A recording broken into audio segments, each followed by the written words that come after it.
Okay, welcome everybody. Welcome to this month's Discovery Uspire Discover session, which, as you know, is all about stress.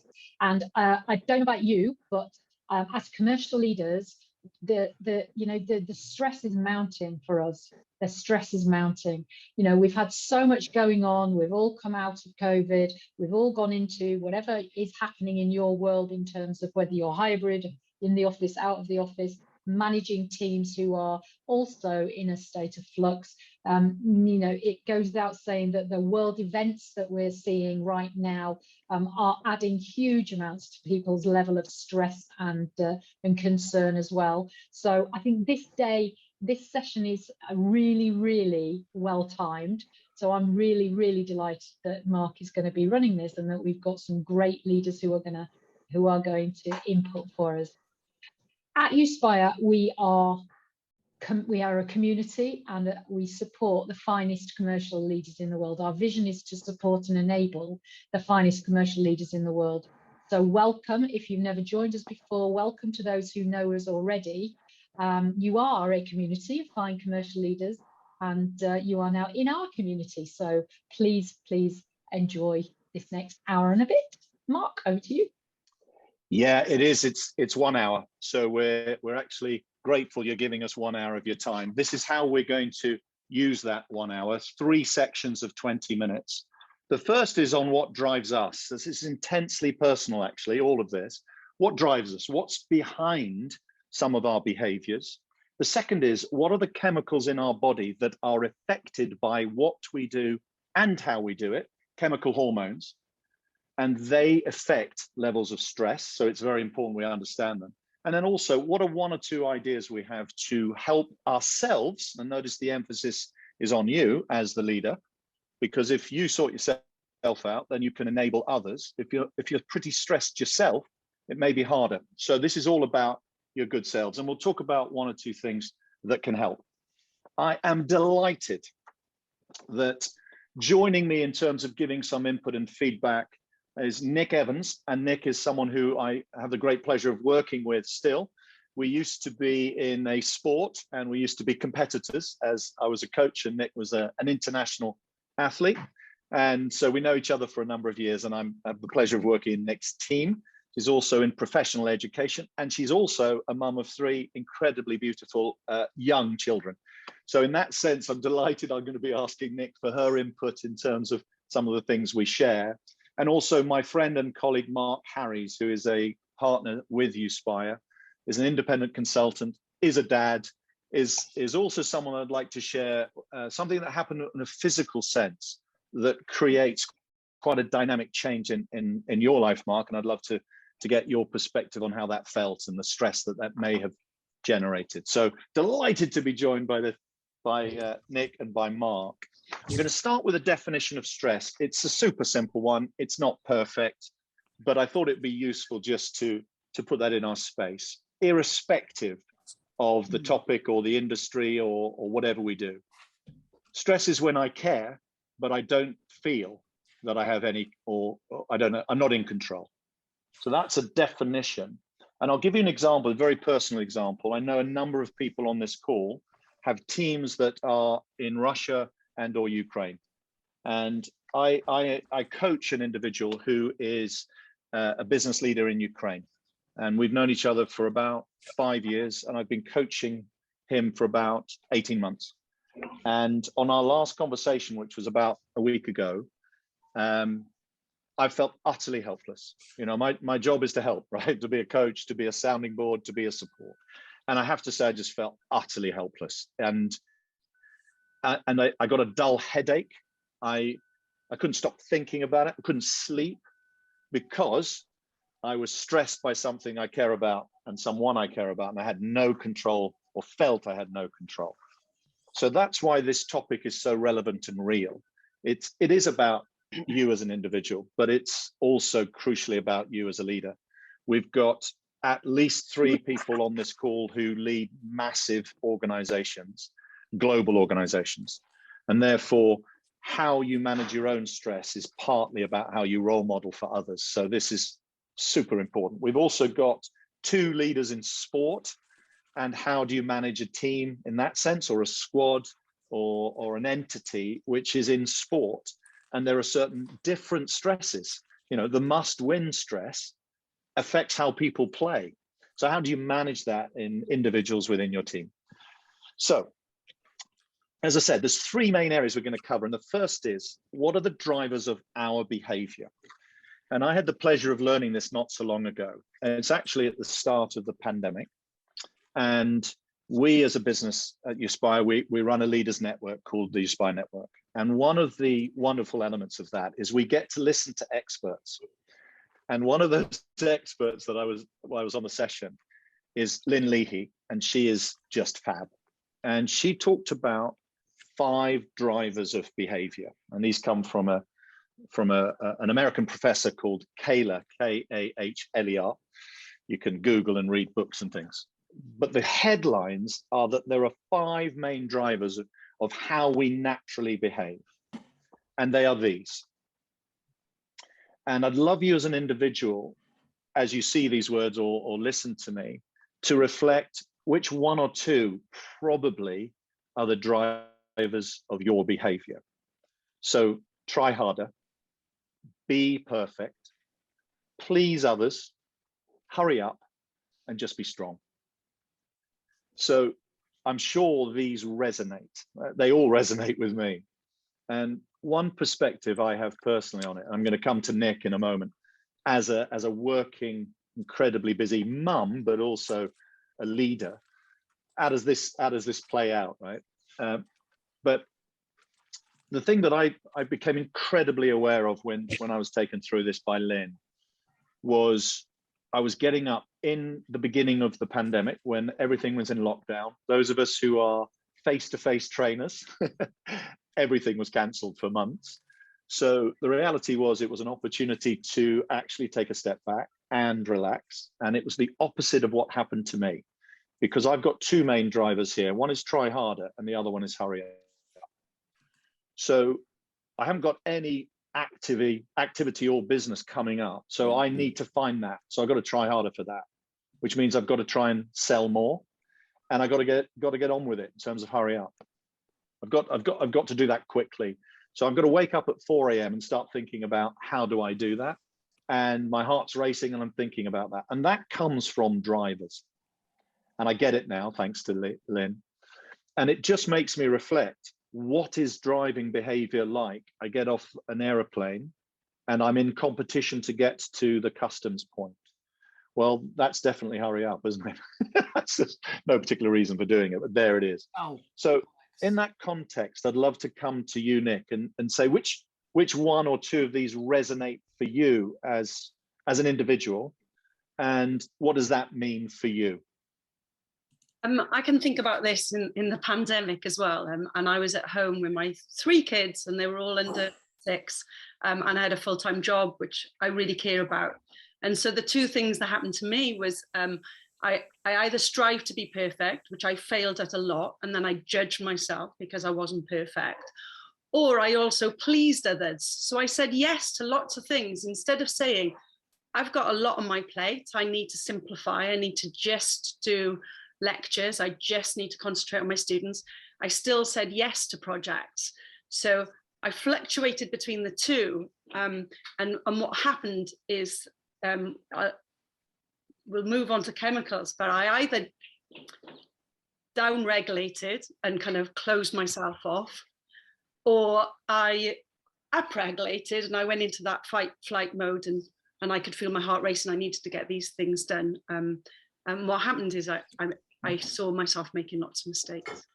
Yeah, wow. I mean, do you know what triggered? You and I worked together in Dubai, didn't we? With a sevens team, a rugby sevens team, and they achieved a lot. We outperformed our expectation.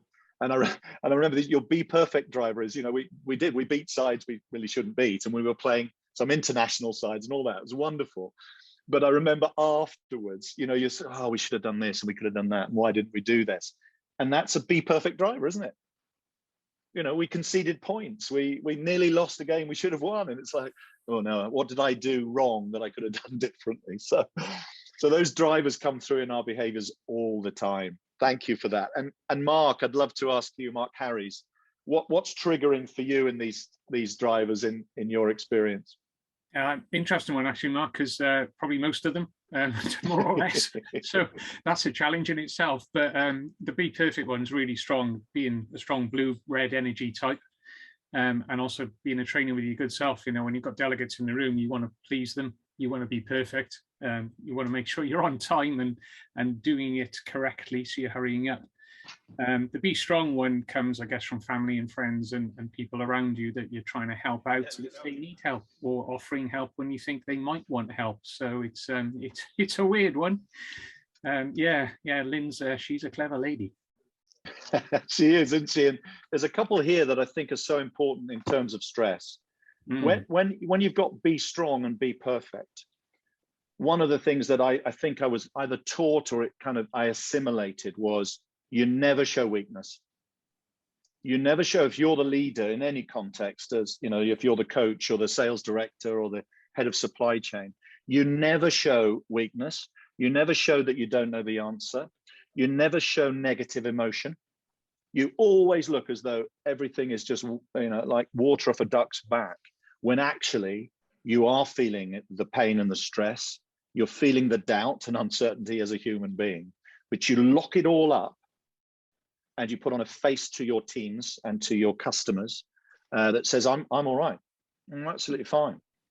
So this point about the stat that says 1/3 admit that they are feeling stress and 2/3 actually feel it is pretty poignant in that. And understanding why is that? You know, what is the driver behind that level of stress? Well, I must show strength. So I can't show emotion, can I? And I can't show weakness because I must be strong. So that's yeah. Go on, Mark. Sorry, I went through a merger and acquisition where I was part of a team that was acquired by a much bigger international business. And long story short, it went horribly pear-shaped. So we lost 40% of our revenue within 6 weeks of being acquired. And there were no levers you could pull, but you're trying everything to be strong for your team and trying everything to please others, to think, how do we recover? And that was probably professionally extremely stressful in hindsight. But if it happened tomorrow, I'd definitely play it differently, and it'd be far less being strong. Yeah, isn't that interesting? I was talking to a colleague today about stress because of this webinar, and he said he reflects back when Princess Diana died, and he thinks it changed, certainly in the British culture, this inability to show emotion and actually to reveal how you feel when it's not a positive emotion. But it somehow unlocked this kind of pent up, must always be strong. I'd love to ask everyone who's on the webinar to use chat for me. And just out of interest, I'd love to know if there was one main driver for you, which one is it? So using chat of these drivers, and as Mark said, you could argue there's elements of all of them in us. Which one do you think is your biggest personal driver?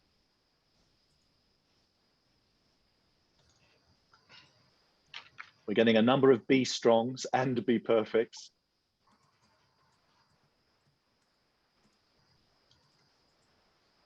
Yeah, try harder, Ian. Yeah, like me. Yeah, a lot of Be Perfects, a lot of Be Strongs. Yeah, and in that sense, this is what Nick, as a mum, what do you think your behaviour is connected? We'll forward it anyway. Guys, can we go on mute if we can? And Nick, coming to you as a mum, what resonates for you in terms of behaviours as a mum? As a mum, it's always be strong. So whatever's going on elsewhere, you know, that swan, I look like a swan, but underneath, you've got that worry about the pandemic, you've got worry about work, but you got worry about your kids' health, but you don't want to show that. You want to let them know it's all okay. We're going to spend some fun time together completely. And you're thinking, I'm blagging this.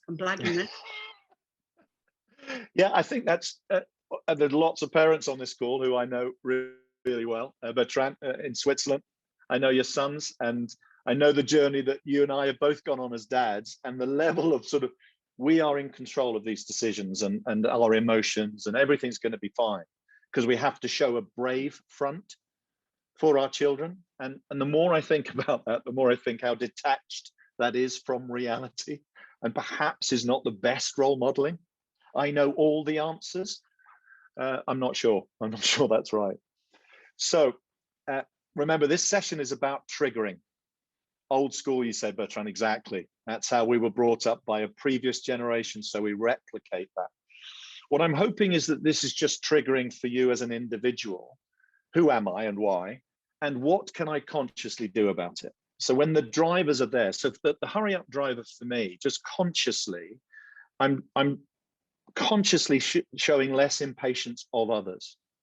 So you can imagine that hurry up driver and the impact on people close to me, and some of my colleagues are on this call. It's like, that's a push energy that's just not cool, you know. And so I'm trying consciously to not be so pushy from a hurry up place, particularly when we don't need to, because it creates an undue stress. So I'd love that to be the same provocation for everyone on this call. Whatever's triggering, that you're reflecting on how you are and how you could be slightly different. So as we said, it's 3 20-minute sessions. That is session 1. In terms of breaks, we're not taking any formal breaks. So if you need to, just nip away and come back. So that's your call. But because it's only 1 hour, we're not going to take a formal 5-minute stretch. If you feel the need to get the blood flowing, please do that. The next one is chemicals. And I'm conscious we've got people who have a science background on this call. We have people with a sports science background, not just yourself, Nick, but Giselle's on this call, sports science, another international athlete. Giselle, great to have you with us. And so I'd love you to think about it in that context as well, because this is a physical thing. So what are the main hormones that impact our stress levels? So I'm going to share that with you. But to do that, I'm going to start with a bit of context. And in a given day, there are 4 main states of being. And this is a little bit simplistic, so forgive that, but it helps simplify. 4 main states of being: active and happy, active and unhappy, relaxed and unhappy, relaxed and happy. 4 states. And in any given day, when we are conscious, so the daylight hours, as it were, the consciousness, largely when we're at work or doing things, those are 4 states. And I've put them on a chart and I put numbers on them, because I'd love you just to reflect on, let's take yesterday. So let's take yesterday and reflect what you did, and reflect what percentage of your day was in which quadrant. What percentage of your day yesterday was active happy?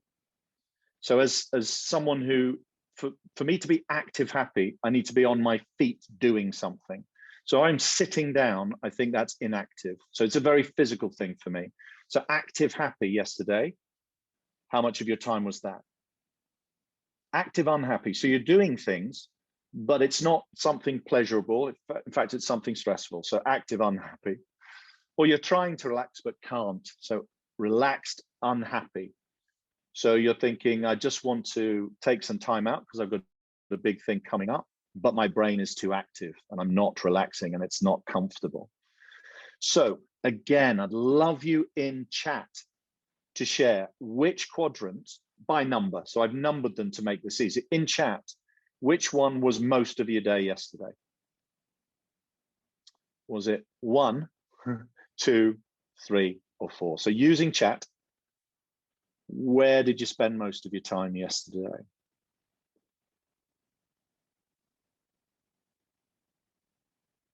Four, 2 to start with. Active and happy, I'm loving that. I love active and happy, Adrian, that's brilliant. Unhappy, active, yep. Happy and relaxed, isn't that awesome, Carla? Awesome. Slightly, no, not slightly envious, very envious. Yeah, we got a, as you would expect, we've got a lovely mix here, and it depends on the day itself. Peter, oh, awesome. Awesome to see the 3s.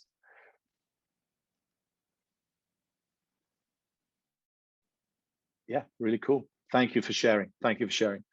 Now, one of the things that this generates, and that's why we're going to talk about it, is that there are a number of things happening in our body when we're doing these things. And there are a number of hormonal chemicals, let me call them those, and I'm going to introduce them to you, and then I'm going to touch base with Nick on them as well. So here they are. And I think normally, and certainly when Sue Firth, so Sue was another one of our expert speakers who talked us through this, another person to spend time with, because you learn. All of this is learned by me pretty recently. As a sportsman and coach, I know all about adrenaline. But these are the four main ones that we're going to talk a little bit about and then just reflect on, because you do have control over these, and what you do and how you do it impacts the quantity of this in your system. So this matters. So if you're an athlete, as an example, understanding adrenaline and channeling it is absolutely vital. So I am going to come to you, Nick, and talk about that, because getting the level right and channeling it enables sporting excellence. It's also the hormone that helps us fight or flight when we need to, right? We need to do something extraordinary physically to get out of a place of danger. It's adrenaline that helps us get there. So that's adrenaline. Serotonin, and I'll put this up as well in terms of where they play on our chart. Serotonin is about relaxation. So serotonin is what's produced when we're feeling really relaxed. And in all of these chemicals, you can do things that enable them. You can take supplements. So in all of these, there are remedies as and when you need them.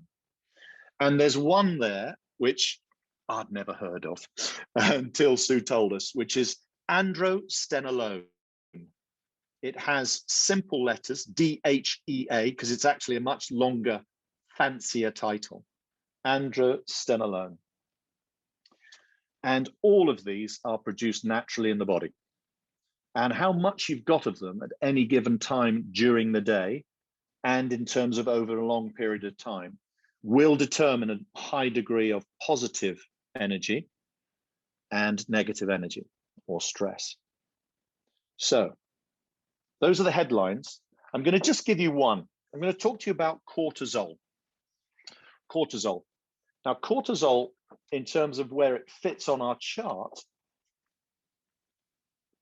is actually in the unhappy zone. It's in the unhappy zone if you don't manage it right. Now, as I said, all of these are produced naturally in our body. So overnight, our body is producing cortisol. And you want to start the day with quite a lot of it, because in the right measure, cortisol repairs tissues in our body. So it's positive. But what happens is you use it during the day, and starting from a high level, it starts to naturally diminish. So by the end of the day, it's relatively low. And if it's relatively low, your stress level is relatively low, because the serotonin is rising, the cortisol is dipping, and stress is going down. I'm going to show you my yesterday in terms of cortisol. So this is my yesterday in terms of cortisol. Natural high start, starting to dip off because I'm doing active, happy things. I was standing up coaching leaders, which is right in my space of happiness and active, standing up coaching leaders. So it's dropping quite nicely. Now we get to the end of that active session and my happiness. And then I've got to do some preparation for an event which requires quite a lot of detail. And it's not my favorite activity. But what happens is cortisol rises and then it dips off again. But notice it goes below natural level and then it dials up again when I have another call with a company across the world, different time zone, never met before. So there's a degree of stress in that. Plus we're getting late now. One of the upsides and downsides of a hybrid world is I can do a full day daytime training, and then I can coach someone, for example, in the US, as I did last night. So I coached someone in the US quite late in terms of my time here, and then the cortisol drops down. And then I had another phone call about 11 o'clock at night, and the cortisol goes up. And you can tell by the time of day, this is not healthy. That's driving a level of stress. And at the end of the day, and it was about midnight, that's a pretty full work day, as you can imagine. I know that my cortisol is way too high. And it means the stress level's too high, and it means sleep is affected. So this has a knock-on effect. So I'm going to come back to Nick first in terms of those 4 hormones, and particularly in terms of adrenaline now, and just get your thoughts and perspective as someone who's right in this space in terms of your professional work.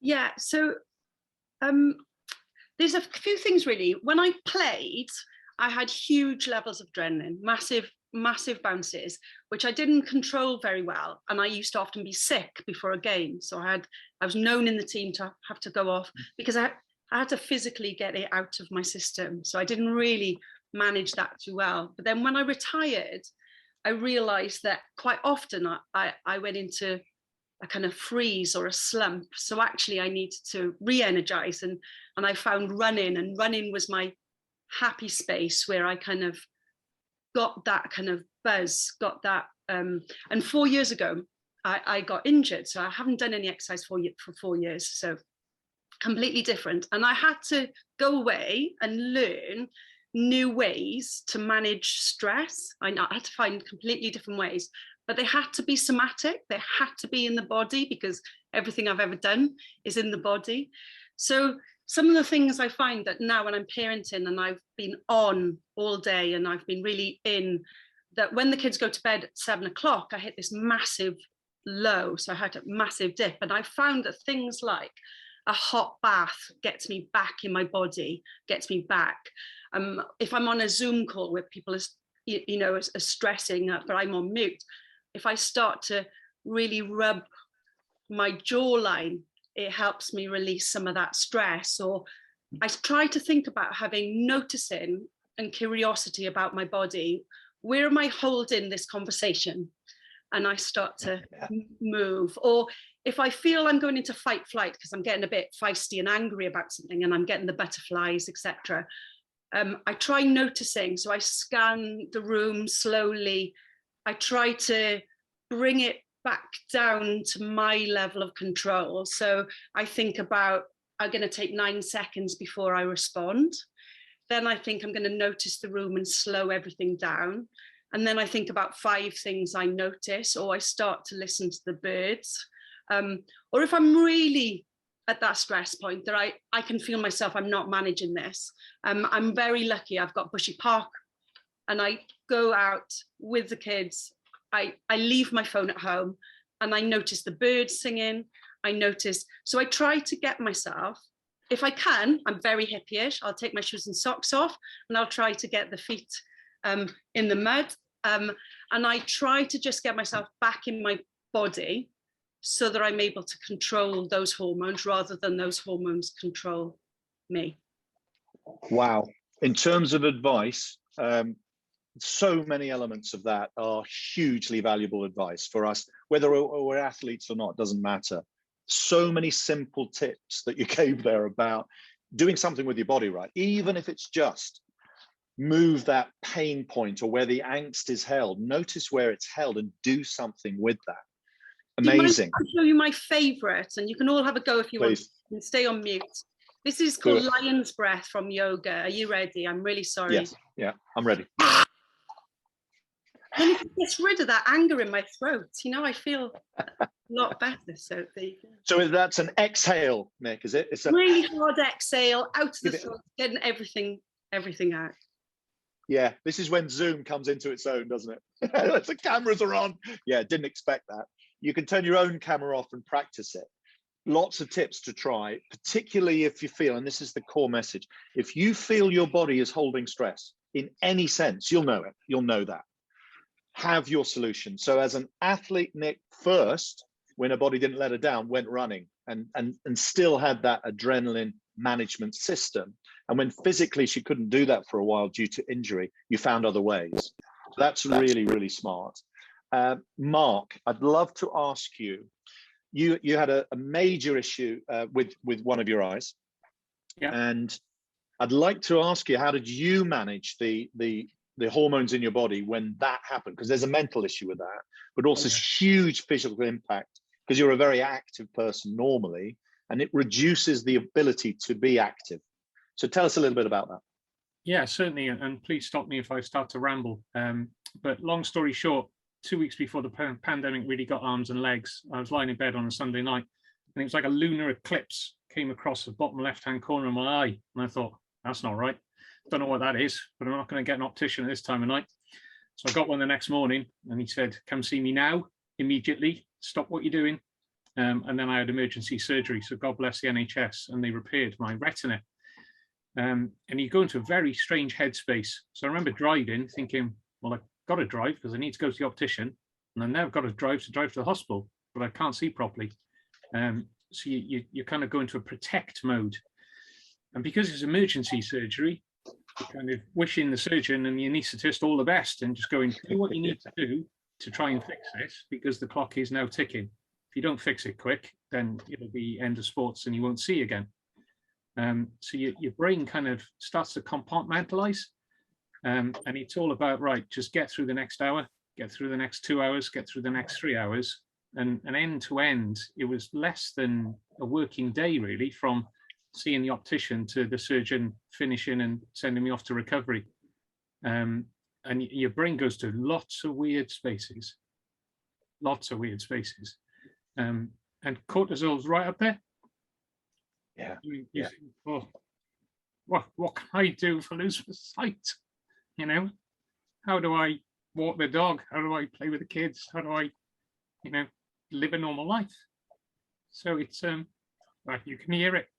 Yeah, it's simply massive, Mark. And one of the things about this is that cortisol is made in the body, and actually it's a good thing if you manage it right, because it repairs tissues, and particularly as we get older, it helps the body, but not if the levels are too high too often, especially late in the day. So understanding that this is something completely controllable, even if it's just be active on a day when otherwise you've been static, and that helps the levels of some of these hormones in the body. So this I hope is really enlightening for those of us who've, certainly before Sue Firth told me, I sort of vaguely thought about this, but never really did anything about it until I started to understand it. So when I realized last night the level of cortisol was just unhealthy, because I was just too busy too long in the day, bringing energy, and it's just, you have a certain amount of energy and it's dropping, and the cortisol is rising. So my adrenaline had dropped really low, but the cortisol was really high. I went for a swim, and it was midnight, and I was active for about 30 minutes in a very dark swimming pool. And it clearly made a difference. I didn't have my screen on. So if we're parents on this call, the time you turn the screen off is massive in terms of cortisol management. So if your kids, if you still have kids of kids' age, if your kids are on a screen just before they go to bed of any description, it means the cortisol's too high. And then they might have trouble sleeping. Well, it's all connected to the behaviors that you exhibit as you do things like that. I completely agree. Part of the recovery is lying your face for 3 weeks, and you're allowed up to 6 minutes every hour during the day. And then you start to think, how am I going to be active when I only have 6 minutes every hour? And then you have to plan, right, in those 6 minutes, I need to clean my teeth, get a shower, blah, blah, blah. And then you're back on your face for 54 minutes, lying face down.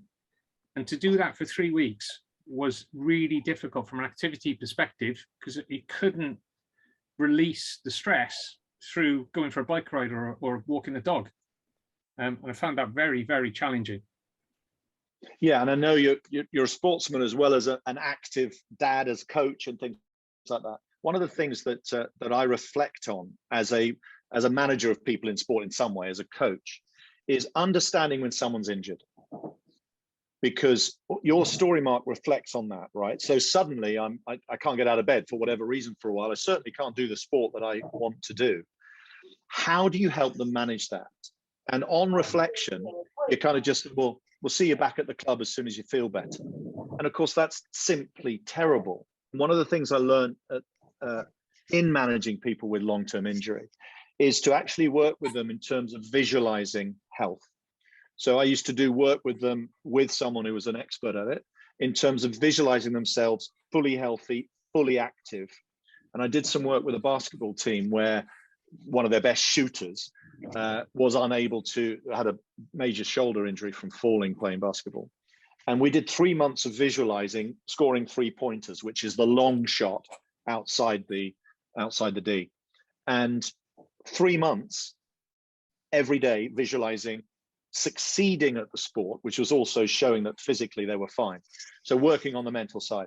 And when they came back, their shot success of 3-pointers went up 20%. They hadn't done any physical work, but we recreated what it felt like mentally. And on reflection, I think we were helping them manage their hormones in their body by doing that as well. So Giselle, you're on the call. Are you still on the call, Giselle? I am. I'd love to hear from you, another international athlete on the call who went through winning a World Cup, then becoming a top-class coach. So what are your reflections on what we shared so far? I think the thing for me is the be strong one. You're leading the roller coaster that is a season is mind-blowing, and we get immediate result each week, and everybody very affected by the outcome. And then it's a real routine and cycle of performance, followed by reflection, followed by fix-ups, followed by back out, ready, re-prep, back out again, go again, new feedback, new reflection, and the stress that's involved in that can be very high. Yeah, it's a cycle. Yeah, and it, the whether we all know that the outcomes aren't supposed to be the thing that you latch to. It's the process, but the outcome of a poor performance or a fabulous performance, you can visually see how it affects people's stress. I mean, it's palpable. And we had a fabulous performance at the weekend, and the atmosphere is different this week compared to what it was 3 weeks ago when we had a shocker. So it's trying to train people that it is the process and that we shouldn't be so affected by the outcome. Yeah, it's really interesting that we talk about that a lot, don't we? Focus on the performance, not just the results. But I think it's interesting, this point about your role as a director of sport. The role demands that, because we are expected, and we think it's important to keep a very even keel, irrespective of the result. I'm managing this really well, because if I don't appear to be in control, my team will feel that, and their confidence drops. Because if my boss not feeling that well, you know what I mean? Yeah. So I think that's a factor as well. It might not be your natural first driver, but the role drives being strong and being perfect. Yeah. A lot of the people on this call were calling those two things out, and are leaders in their own professions. And you're absolutely right. It's if I don't believe, why will anyone else? And therefore, that is the fact that I do is is really helps, but there are obviously moments where I'm like, wow, now what, and you can't have that be out there in front of everyone. There are moments to show that, yeah, this and this, but you've got to have a reason. I think you've got to be able to show a reason as to why that's the case. So the vulnerability bit of showing, that's important as well when you lead. But I think, I have to, in sport particularly, because of the immediate feedback cycle that we're in, I have to be able to provide a reason to allow that vulnerability to be there, if that makes sense. It does, absolutely does. Thank you. And Nick, I'm going to come back. How does this hormone management that we're talking about, all those 4 main hormones, how does that apply to helping our children to manage that mix and cortisol and serotonin and DHEA and adrenaline? The best thing is that we co-regulate each other. So when we're a regulated human, we regulate another human. So when that little human needs down-regulating, if you're there and you're regulated, that brings them down quicker.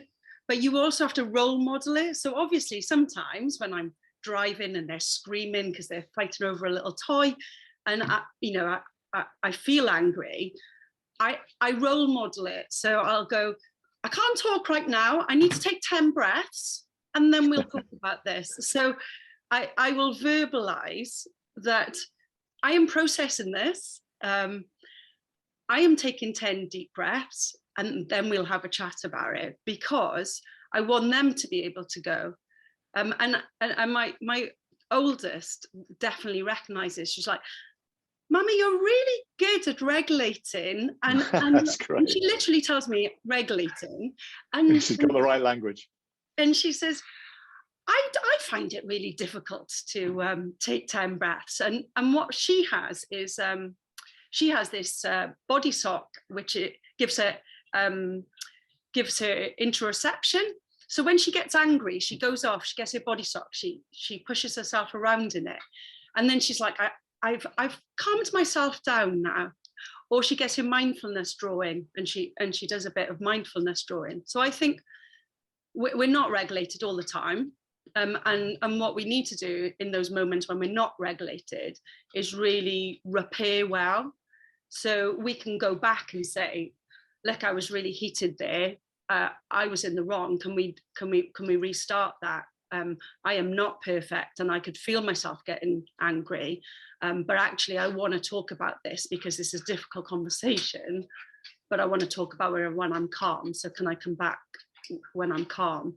And I think you will always get much more fruitful discussions with somebody who is regulated than is head, because they're not even listening because they're so angry. And what I've realized is about this cortisol is it takes 40 minutes to to down-regulate. So even though you're trying to say something 10 minutes later, actually you need 40 minutes before you can have that repair conversation. Thank you for sharing some of the language of this, and also this point about role modeling. I'm a coach in sport and in business. I'm hoping that this discussion, although quite a lot of it's been about being parental or managing sports teams, is incredibly relevant for everyone on this call. Because Amanda started by saying we're involved in commercial leadership. This session is much more about how do we manage ourselves in terms of stress? How do we harness the stress in a positive way? Repair, as you said, Nick, and then harness it so it's a positive. Adrenaline managed well is a positive. Cortisol managed well is a positive. Serotonin is an enabler to repair. So all of these are good if you manage them well. And I'm just gonna, this section, I'm gonna bring it to a close by sharing a personal story. I am using an expert as a coach. And what I'm using them for is relaxation. This point about repair. And there's an irony to this, because every 2 weeks, there's a 2-hour session where we do some work with a small group. There's about 5 of us. And it's simply brilliant.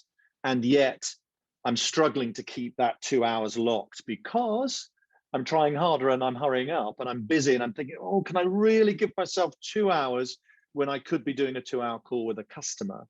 And the answer is, what I should do is really easy, is understand that that is simply critical to my overall health, rather than, oh, I feel a bit guilty taking time for myself.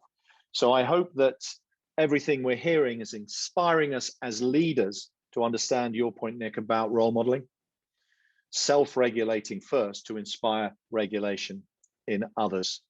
So the third section is all about some solutions. And I'm going to ask my friend and colleague Amanda to talk about, again, personality style. So we talked about those drivers, the 5 drivers from Kayla.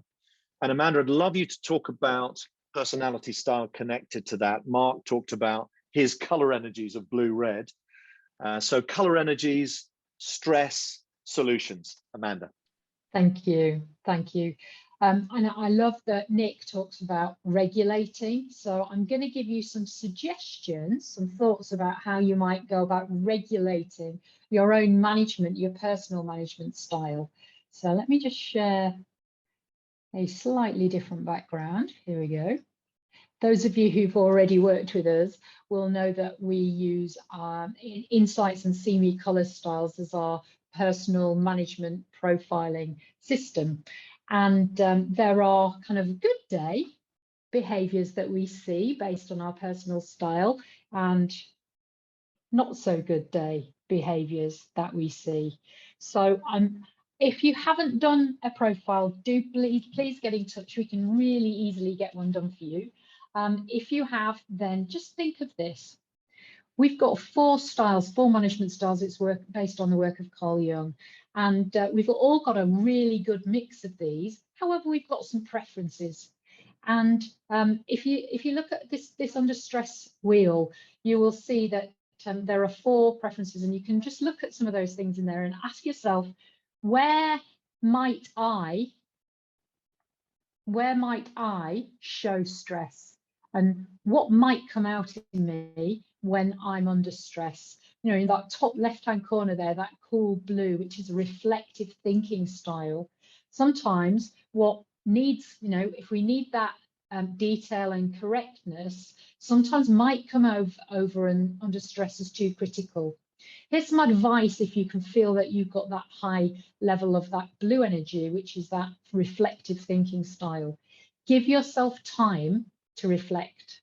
So actually schedule yourself time to reflect. Think things through and think what is really important right now to me or the people that I'm around, and focus on that. And then most importantly, if you find yourself getting into that detached and too critical mode, make sure that you give yourself some time on your own, because it will help you to regenerate. And I'm going to go across to that red energy there, which on a good day, results driven, enjoying challenges, direct and decisive, is an expressive thinking style. Under stress could come across as the other word, which is a bit aggressive, a bit too controlling, not listening, and like getting on with things really, really quickly without thinking things through. Some thoughts about how to regulate. So how do you regulate, to use Nick's word, your stress if you're in that red energy, that expressive thinking energy? Well, the first thing is get meetings in the diary so you can talk things through together with people. The second thing is be really clear with yourself, again, a bit like that blue energy. What's important? What's the most important thing? And let's think this through logically so that we get the best result. And then the other thing is, one of the things that comes out when we are under stress and we're in that expressive thinking style is quite critical, a little bit like blue, and praise as many people as you can, and find a way to praise yourself for what you have done right. Because very often if you get that red energy, that controlling or want to be in control energy, you might also have that hurry up driver. And actually it's great to just step back and to praise people. Let's have a look at that green energy now. Excuse me. The green energy, that bottom left-hand energy, is all about people. It is a reflective feeling style. And on a great day, high trust, diplomatic, open-minded, real people and team focus. Under stress can be a bit withdrawn and change averse. Whether if you recognize that energy in yourself, procrastination, and maybe get a little bit stubborn and stuck in the mud and take you back home if you feel like things are going wrong. Some thoughts about how you might go about regulating that green energy if you're in not so good a place. The first thing is absolutely find a way to connect with people, probably one-to-one rather than one-to-many, but find a way to get together with somebody that you can talk things through with. Make well-being a priority. So do something which is going to allow you that reflective feeling style. Interestingly, the blue energy at the top is really important to get some well-being in the diary, but make sure you schedule it, actually put it in the diary, and then you're more likely to do it. Whereas that green energy and well-being is really important to do together, probably one-to-one. And also find ways to help others connect, find ways to actually specifically help other people, or help you to get back into your good space in that reflective feeling style. And then finally, the yellow energy, which, hang on a minute, I'll have to move a bit more for this one. There we go. likes change, energetic, people focused, but involved with people, more of a one-to-many style, which is an expressive feeling style, actually. Can sometimes, if Tigger, Mark and I have got some high yellow energy, can be very Tiggerish, sometimes might be a bit too Tiggerish, and actually might start to think about, just all talk and no action, miss the details, maybe miss deadlines. So think about how you might regulate that in that high yellow energy, and that is to do things together with people. In lockdown, that was really, really hard for me. And actually, I found that my times on Zoom or times on Teams were one of the only ways that you can connect. We all had that, but it was so important for me to do that. And as soon as we were allowed to get out, I made sure I got out 1-to-1 and then 1-to-6 or whatever it was, going forward as quickly as I possibly could. Any well-being activities do together. That's what I did. I went out exercising with people as opposed to, trying to meet in the garden on the quiet, which is what we had to do, wasn't it? And then also make time to talk with people. So reach out and make time to talk. So if you find yourself in any of these styles, feeling like you are coming under stress, just one of the massive pieces of advice that I had really early on in lockdown, which I've now got on my wall in my office, was to just do these 4 things before you decide what to do. Stop, breathe. Don't know whether I did the rah breathe, don't know about that, but stop, breathe, and then reflect on what the best thing to do right now is for you and whoever it is that's impacting, and then choose. So stop, breathe, reflect, and then choose what you do next. So Mark, over to you, a colourful stress regulator. Yeah, thanks, Amanda. And a real big thanks from me as I just do the wrap up. I am going to pass back to you, Amanda, in a second. But a big thank you to Nick Evans, to Mark Harries, to Giselle Mather, and of course to you, Amanda, for bringing to life a little bit of theory. As I said, I've learned most of what I've shared with you in the last 18 months and consciously been trying to use it. The session we covered the drivers, the 5 drivers. Know your own, be conscious of it, and when it's not healthy and stress creating, do something. Regulate. Understand the chemicals, you can regulate those. And some of the solutions I've wrote down that we listened to there. The lion's breath is a good one. Role model, help others, exercise, regulate, and breathe more deeply. So, as I said, our aspiration was to provoke your thinking about you so that you can be managing and harnessing your stress and then leading others. So a huge thank you for being with us. And Amanda, back to you for final thoughts. Thank you. Thanks, Mark.